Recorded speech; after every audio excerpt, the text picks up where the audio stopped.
কি ছিল উম্মতের প্রতি রাসূল সাল্লাল্লাহু আলাইহি ওয়াসাল্লামের সর্বশেষ নির্দেশনা? আসসালামু আলাইকুম ওয়া রাহমাতুল্লাহ। সুপ্রিয় দর্শক, মুহাম্মদ সাল্লাল্লাহু আলাইহি ওয়াসাল্লাম হলেন ঐশ্বরিকভাবে প্রেরিত ইসলামের সর্বশেষ নবী, যার উপর ইসলামের প্রধান ধর্মগ্রন্থ আল কোরআন অবতীর্ণ হয়। 23 বছর ব্যাপী নবুয়তের দীর্ঘ সময়কালে তিনি আমাদের জানিয়ে গেছেন প্রয়োজনীয় সকল কথা, কিন্তু জীবনের শেষ সময়ে অন্তিম মুহূর্তে এসে বলে গেছেন এমন এক কথা যা হবে আপনার আমার সাফল্যের চাবিকাঠি, যে নির্দেশনায় জীবন কাঠির স্পর্শের মতো বদলে যাবে আমাদের জীবন। আজ আমরা রাসূলের সেই চিরন্তন বাণী নিয়ে আলোচনা করব ইনশাআল্লাহ। বিদায় হজের পর। সুপ্রিয় দর্শক, পাপের বিভীষিকাময় অন্ধকারাচ্ছন্ন পৃথিবীকে হেদায়েতের আলোয় আলোকিত করে ঘোর অমানিসায় নিমজ্জিত আরব উপদ্বীপ থেকেই হয় নবুয়তের সূর্যোদয়, আর সেই আলোকরশ্মির ঝলক গোটা দুনিয়াকে দীপ্তিময় করে দিয়েছে। মানবতা ফিরে পেয়েছে তার হারানো বসন্ত, বসন্ত ফিরে পেয়েছে তার স্নিগ্ধতা। কুফর শিরকে নিমজ্জিত পাষণ্ড আত্মায় তাওহীদের নির্মল পানি সঞ্চারিত হয়েছে, আর দিগ্ভ্রান্ত বিবেক পেয়েছে আলোর পথ। যে মানুষগুলো ছিল ইতিহাসের নিকৃষ্টতম পশুসম, তারাই পরিণত হয় সর্বকালের সর্বশ্রেষ্ঠ সোনালী সত্তায়। কিন্তু যার ছোঁয়ায় এই অভূতপূর্ব সাফল্য ধীরে ধীরে ঘনিয়ে আসে, তারও বিদায় পালা। এ যেন ফুলেল বসন্তের রেশ শেষ হতে না হতেই রঙিন পাতার ঝরে পড়ার আগমনী ধ্বনি। বিদায় হজ থেকে ফেরার পরেই রাসূল সাল্লাল্লাহু আলাইহি ওয়াসাল্লাম এমনভাবে কথা বলছিলেন, বোঝা যেত তিনি আর বেশি দিন নেই। এ সময় ওহী আসে, আজ আমি তোমাদের জন্য দিন পূর্ণাঙ্গ করেছি, তোমাদের উপর আমার নিয়ামত পূর্ণ করেছি এবং ইসলামকে তোমাদের জন্য দিন হিসাবে মনোনীত করেছি। বুদ্ধিমান সাহাবীগণ বুঝতে পেরেছিলেন এটা শুধু ইসলামের পূর্ণতা নয়, বরং নবীজির দায়িত্ব সম্পন্ন হওয়ারও ঘোষণা। কারণ যখন পরিপূর্ণতা অর্জিত হয়, তখন অপূর্ণতা শুরু হয়। তাই তো বিদায় হজের পর থেকেই রাসূল সাল্লাল্লাহু আলাইহি ওয়াসাল্লামের মধ্যে আখিরাতের সফরের আনন্দ অনুভূতি প্রকাশ পাচ্ছিল। প্রিয় সাহাবীদের বিদায় ও তার ইন্তেকালের পর সাহাবীদের অবস্থা সম্পর্কেও কিছু আলোচনা আসছিল, যাতে দিক নির্দেশনা ও সতর্কতামূলক অনেক বাণী ছিল। জীবনের শেষ দিনগুলো। ইমাম ওয়াকিদি, ইবনে সাদ, ইবনে হিশাম এবং ইবনে কাসিরের মতো অধিকাংশ ইতিহাসবিদ একমত, নবীজি সাল্লাল্লাহু আলাইহি ওয়াসাল্লাম 11 হিজরি সফরের শেষ সপ্তাহে অসুস্থ বোধ করেন। সোমবার সাহাবীদের যুদ্ধের জন্য প্রস্তুত হতে বলেন। বুধবার থেকে তীব্র মাথা ব্যথা ও জ্বর অনুভব করেন এবং এরপর তিনি মাত্র 13 দিন জীবিত ছিলেন। 28 সফর বুধবার রাত নবী করিম সাল্লাল্লাহু আলাইহি ওয়াসাল্লাম বাকিয়ে গারকাদ কবরস্থান জিয়ারতে যান এবং কবরবাসীর জন্য দোয়া করেন। দোয়ায় তিনি বলেন, হে কবরবাসী, তোমাদের বর্তমান অবস্থা এবং কবরের অবস্থান কল্যাণকর হোক, কেননা পৃথিবী এখন থেকে ফিতনার আধারে ছেয়ে যাবে। জিয়ারত শেষে ফেরার পর নবীজির মাথা ব্যথা শুরু হয়। শারীরিক অসুস্থতা স্পষ্ট হয়ে ওঠে। ভোর হলে মৃত্যুরোগের তীব্রতা দেখা দেয়। এ প্রসঙ্গে আয়েশা রাদিয়াল্লাহু তাআলা আনহা বলেন, নবীজি বাকিয়ে গারকাদ থেকে ফিরে এসে বলেন, আমি অসুস্থ, মাথার ব্যথায় কাতরাচ্ছি। আমার মাথায় কি যে যন্ত্রণা, আমার মাথায় অনেক বেশি যন্ত্রণা। আয়েশা, আমার মাথায় প্রচণ্ড ব্যথা। অসুস্থতার এই সময় তিনি পূর্বের নিয়ম অনুযায়ী স্ত্রীদের ঘরে যাতায়াত করেন। এদিকে রোগ যন্ত্রণা বাড়তে থাকে, তিনি ক্রমে দুর্বল হয়ে পড়েন। স্ত্রীদের জিজ্ঞাসা করেন, আমি আগামীকাল কোথায় থাকব? আমি আগামীকাল কোথায় থাকব?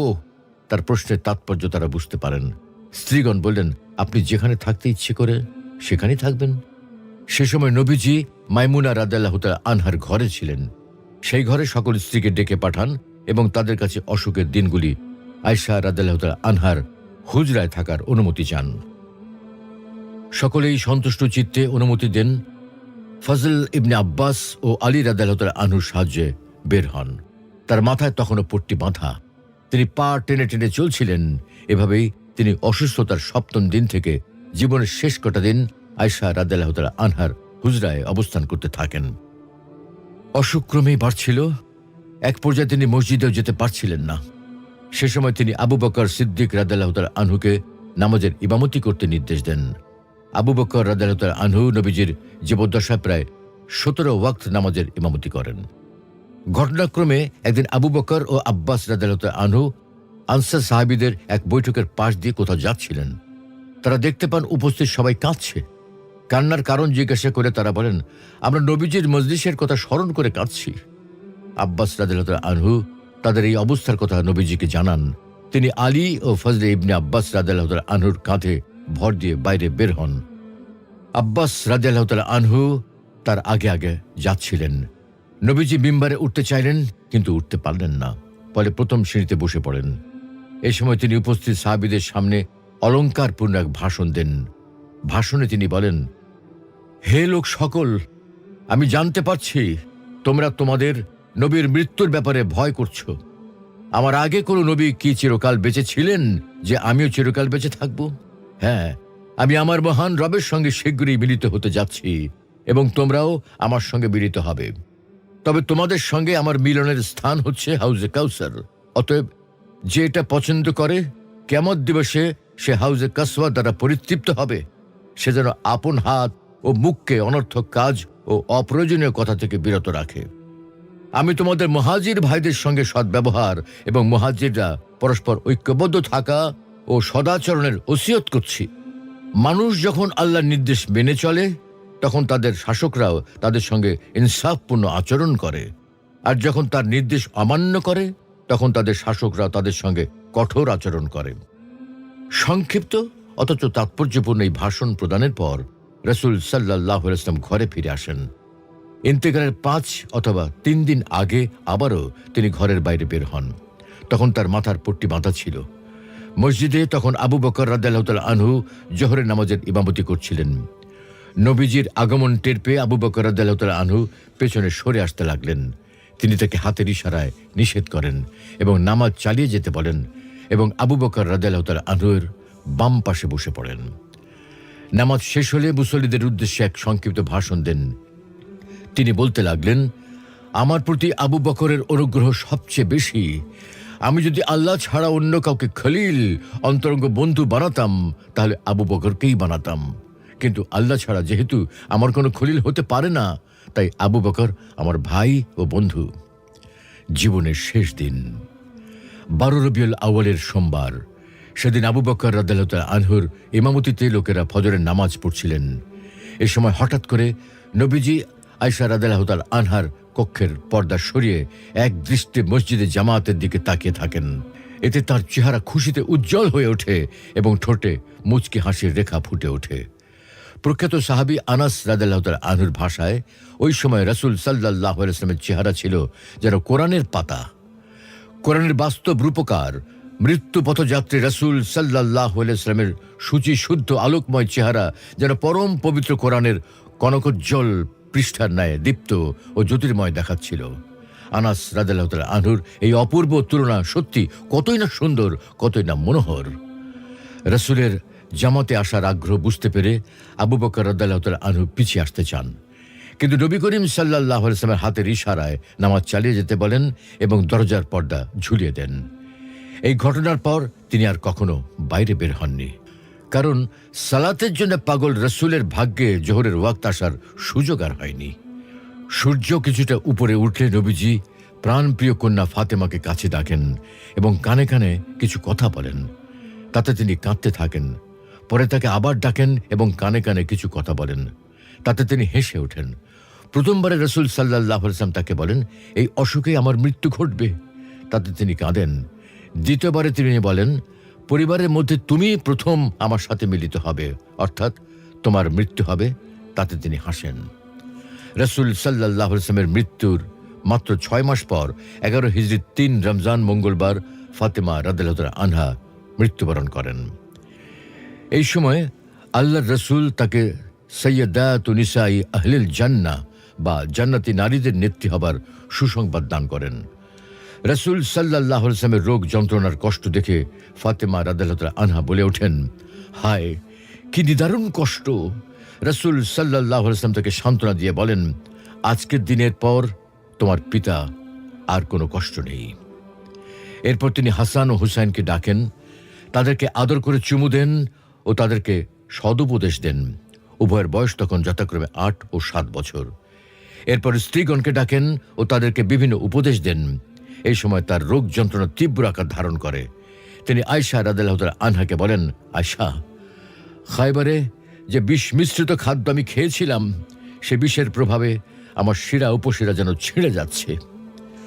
7ম হিজরির মহরম মাসে খায়বার বিজয় শেষে ইহুদি বনু নাজির গোত্রের নেতা সাল্লাম বিন মিশকামের স্ত্রী জয়নব বিনতুল হারেস তাকে দাওয়াত দিয়ে বিষ মিশ্রিত বকরির ভুনার রান খেতে দেয়।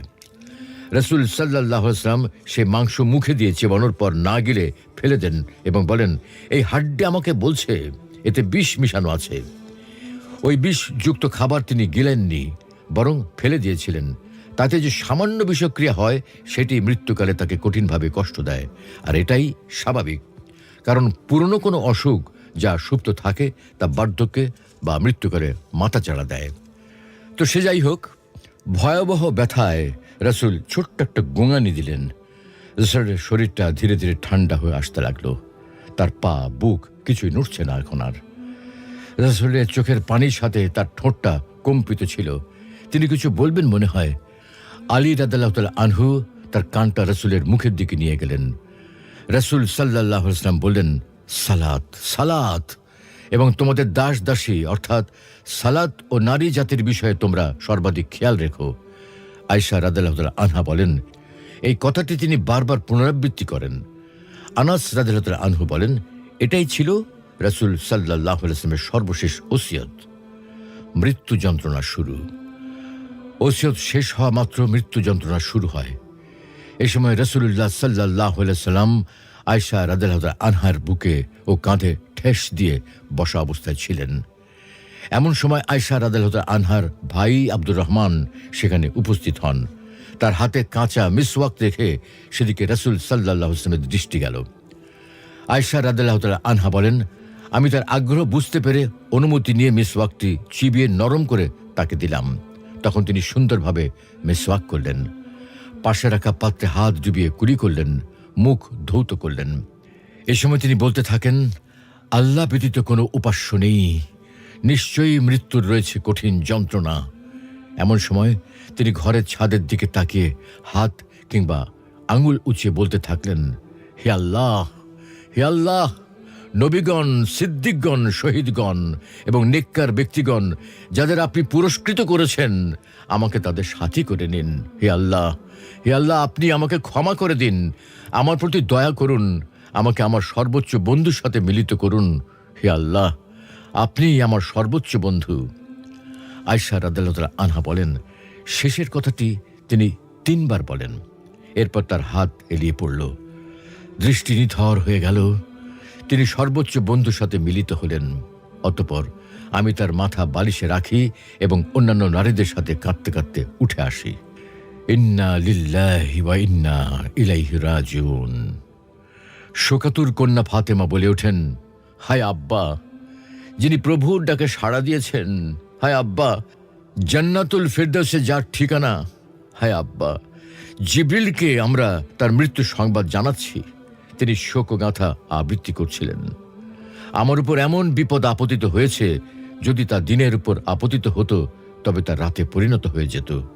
যে কেউ আহমদের কবরের মাটি শুকবে, তার উপর ওয়াজিব হবে সে জীবনে আর কোনো সুগন্ধি শুকবে না।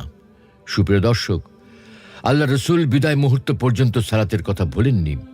বিদায় মুহূর্তে তিনি আমাদের এটাই বোঝাতে চেয়েছেন, হে আমার উম্মত, আর যাই করো নামাজ থেকে গাফেল হবে না। আবু হুরায়রা রাদিয়াল্লাহু তাআলা আনহু থেকে বর্ণিত, রাসূল সাল্লাল্লাহু আলাইহি ওয়াসাল্লাম বলেছেন, কিয়ামতের দিন মানুষের আমলসমূহের মধ্যে সর্বপ্রথম নামাজ সম্পর্কে হিসাব নেওয়া হবে। বান্দাকে যে বিষয়ে সর্বপ্রথম জবাবদিহি করতে হবে তা হলো নামাজ। আর আজকে আমরা নামাজের ব্যাপারে কতটা উদাসীন, একবার কি তা ভেবে দেখেছি? একবার কি চিন্তা করছি বেনামাজি হয়ে আল্লাহর রাসূলের সামনে আমি কিভাবে দাঁড়াবো, তাকে কি জবাব দেব? নামাজ এমন ইবাদত যার জন্য কোনো অজুহাত চলে না। আপনি কখনো এতটাই ব্যস্ত নন যে নামাজ ছেড়ে দিতে হবে? এটা মূলত নির্ভর করে আপনি নামাজকে কতটুকু গুরুত্ব দিচ্ছেন তার উপর। ব্যস্ত শরীর একদিন নিস্তব্ধ হয়ে যাবে, সেদিন হয়তো নামাজের গুরুত্ব উপলব্ধি করবেন, কিন্তু তখন অনেক দেরি হয়ে গেছে। আল্লাহ রাব্বুল আলামিন আমাকে, আপনাকে, আমাদের সকলকে যথাসময়ে 5 ওয়াক্ত নামাজ আদায় করার তৌফিক দান করুন। আমিন।